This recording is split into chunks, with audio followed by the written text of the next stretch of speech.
O TVMP Entrevista de hoje é com o professor Marcos Aurélio de Freitas Barros, um dos convidados palestrantes para a Semana do MP deste ano. Ele é promotor de Justiça do Ministério Público do Rio Grande do Norte, mestre em Direito, Sociedade e Estado e Direito Constitucional, membro do Instituto Potiguar de Processo Civil, da Associação Norte-Nordeste de Professores de Processo e do Comitê Nacional de Fomento à Atuação Resolutiva do Conselho Nacional do Ministério Público. Muito obrigada por nos conceder essa entrevista, antes da sua palestra.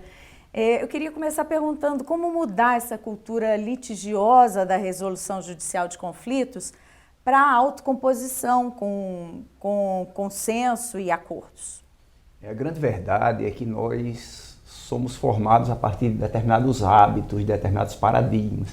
E, sem dúvida nenhuma, o paradigma da litigiosidade é um paradigma muito presente, uma forma muito costumeira de agir, de compreensão, o que faz com que a gente, até inconscientemente, replique essa cultura. Então, para que você altere esse paradigma, para que se passe a conviver com a cultura de autocomposição, de solução consensual, que eu considero um dos maiores desafios do Ministério Público do século XXI, é preciso mais do que nunca dar visibilidade a esse novo paradigma, essa nova cultura, a ideia de solução consensual, a inclusão do Ministério Público na era dos acordos, mas mais do que isso, é preciso associar teoria e prática. É preciso conhecer as técnicas, conhecer o procedimento autocompositivo e, mais do que isso, é preciso praticar. É preciso perceber que ele efetivamente funciona, que ele efetivamente deve ser uma das ferramentas necessárias para a atuação do Ministério Público do século XXI. E em que áreas do direito a autocomposição tem sido mais usada e mais eficaz? A autocomposição ela pode ser utilizada em todas as áreas. Mas o que é importante a gente lembrar, chamar a atenção, é que, diferentemente do médico, que conhece primeiro da enfermidade, para depois pensar no tratamento, nós do direito temos um vício que é conhecer o tratamento, que é o processo, mas não a enfermidade, que é o conflito. Ou seja, a gente quer adequar o conflito ao tratamento, quando na verdade o caminho deveria ser diferente. Nós deveríamos conhecer o conflito e, a partir das características e necessidades do conflito, pensar nas diversas formas de tratamento. A grande verdade é que o processo foi pensado para conflitos exclusivamente jurídicos. E nós vivemos hoje um mundo em absoluta transformação, um mundo cada vez mais complexo e um mundo com uma conflituosidade muito diferente. Então existem conflitos que eles são afetivos, existem conflitos que eles são sociais, conflitos que são orçamentários, conflitos de diversas naturezas que nem sempre são resolvidos exclusivamente pelo direito. Então é preciso pensar, o profissional do século XXI é aquele profissional que consegue se adaptar a essas mudanças, se adaptar a essas transformações. E no direito, e particularmente no Ministério Público, o grande diferencial vai ser aquele profissional que conheça a caixa de ferramentas. Quando você pensa apenas no processo, o dito popular, para quem tem só martelo, todo problema é prego. E como a gente tem problemas de diversas naturezas, é preciso ter, para além do martelo, a possibilidade de utilização de várias outras ferramentas, inclusive caixas de montar, quebra-cabeças, ou seja, autocomposições, que permitam soluções muito mais adequadas para diversos conflitos. Hoje eu não tenho dúvida que alguns conflitos não conseguem ser resolvidos, a não ser através da solução consensual, através dos métodos autocompositivos. Você falou em conhecer melhor o conflito, é preciso escuta, para isso? A atividade do negociador, que é a base de qualquer autocomposição, é muito mais uma atividade de um investigador. Então, muito mais do que falar, muito mais do que eloquência, é importante escutar, ter a capacidade de ouvir, de colocar o chapéu do outro, de se colocar na posição do outro, entender os sentimentos, entender as necessidades e buscar soluções que atendam os nossos próprios interesses, os interesses do Ministério Público, por exemplo, da sociedade, mas também os interesses da outra parte, dentro de uma moldura legal, conciliando esses interesses, integrando esses interesses, buscar uma solução ganha-ganha, uma solução que atenda a todos. O Núcleo de Autocomposição do Ministério Público do Rio Grande do Norte é uma referência nacional, né? Como é que ele funciona? Como é que é o trabalho feito por vocês? Eu tive a oportunidade, eu coordenei esse núcleo por 4 anos, de participar desde a sua gestação. Então, ele foi criado a partir de projetos. Então, inicialmente foi criado um projeto chamado Diálogo sobre Autocomposição, que de forma muito resumida era um projeto que buscava difundir a solução consensual, a autocomposição, no âmbito do Ministério Público. Então, o núcleo ele foi criado a partir de 2 premissas.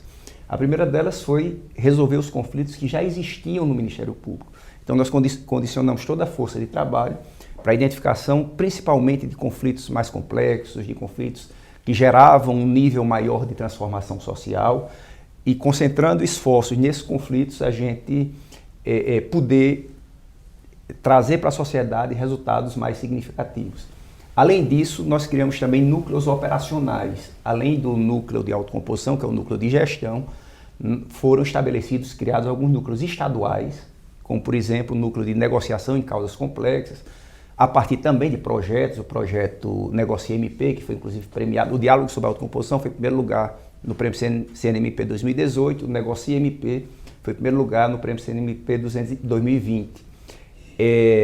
Temos um núcleo também de ilícitos tributários, de combate a ilícitos tributários, e temos alguns núcleos em áreas polos, núcleos de autocomposição em algumas regiões estratégicas, onde os métodos são desenvolvidos com técnica, com qualidade, e buscando resolver o conflito. Eu costumo brincar, faz parte da resposta anterior, o profissional do direito muitas vezes é vinculado a buscar resolver o processo.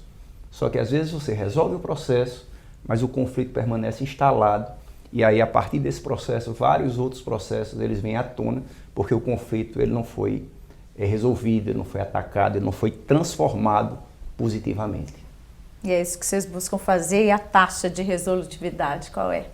O Negocie MP, por exemplo, a gente tem, vou até apresentar isso na palestra também, 85% de acordos firmados e concretizados. A gente tem drones, porque houve uma atuação muito forte na área ambiental, além de outras áreas, e 15%, isso também é muito interessante, de sessões que não chegaram a acordo, mas a partir da construção da sessão, da construção da negociação, se conseguiu em todos esses 15% liminares no âmbito do Poder Judiciário que reproduzem exatamente a proposta que foi feita na sessão de negociação. Porque a proposta era feita, o diálogo era apresentado, e quando se levava ao judiciário, o judiciário se levava uma proposta que foi apresentada e não havia ou não se conseguiu apresentar uma proposta alternativa, ou não havia muita dúvida em relação à necessidade de resolver o problema, e a proposta apresentada pelo Ministério Público acabou sendo seguida e foram concedidas tutelas de urgência, tutelas provisórias, exatamente nos termos que constaram lá nos termos das sessões de negociação. Para finalizar, o que é a rede autocompositiva e como que ela atua? A autocomposição, ela exige alguns modelos de governança, redes de cooperação, redes de coprodução. Na verdade, se busca muitas vezes soluções muito colaborativas. A rede autocompositiva é um instrumento que tem sido desenvolvido e um espaço que tem sido desenvolvido e estimulado pelo CNMP para que a gente tenha uma espécie de cooperação interna. Os núcleos de autocomposição, eles participam dessa rede autocompositiva, eles se apresentam, eles podem dividir experiências, eles têm a oportunidade de se reunir e de apresentar propostas. Então acaba sendo um espaço inclusive muito buscado pelos núcleos que acabam funcionando a partir das suas realidades locais, mas precisam dessa rede para poder avançar, para poder construir. É tão interessante que muito a partir do que foi trazido nos encontros da rede autocompositiva, como eu integro o CONAFA, nós estamos exatamente nesse momento discutindo e avançamos bastante num protocolo justamente para avançar na própria parametrização dos núcleos. Os núcleos, aqui a gente tem um exemplo maravilhoso, que é o núcleo que é ligado ao Compur, um exemplo para o Brasil todo, mas esses núcleos, desde a sua denominação, eles são muito díspares em cada estado da federação, nos diversos ministérios públicos da União. Alguns não têm núcleo, outros têm núcleo com existência mais formal do que real, e outros bastante desenvolvidos, como é o caso do Compor e outros tantos núcleos. Então, a partir desses encontros da rede, a gente tem buscado, junto ao CNMP, a construção desse protocolo, uma possibilidade de parametrização, para com essa parametrização poder potencializar os núcleos que ainda não têm um desenvolvimento tão grande e também uniformizar, dentro do possível, respeitada a história, respeitado todo o desenvolvimento, aqueles núcleos que funcionam de forma muito diferente. Até para que a sociedade brasileira ela possa identificar nos núcleos um espaço privilegiado, um espaço qualificado para solução autocompositiva de conflitos mais complexos, de conflitos que precisam de uma atuação mais institucional. Muito obrigada por nos ceder esse tempo, né, para vir aqui na TVMP. Te agradeço mais uma vez. Eu que agradeço a oportunidade, é sempre um prazer muito grande estar com vocês aqui do Ministério Público de Minas Gerais, poder participar de um evento tão importante como a Semana do Ministério Público de 2023, e me coloco sempre à disposição para essas conversas e tratar de quaisquer assuntos que sejam necessários. Obrigada. E a você que esteve nos assistindo, continue ligado na programação da TVMP. Eu volto em breve.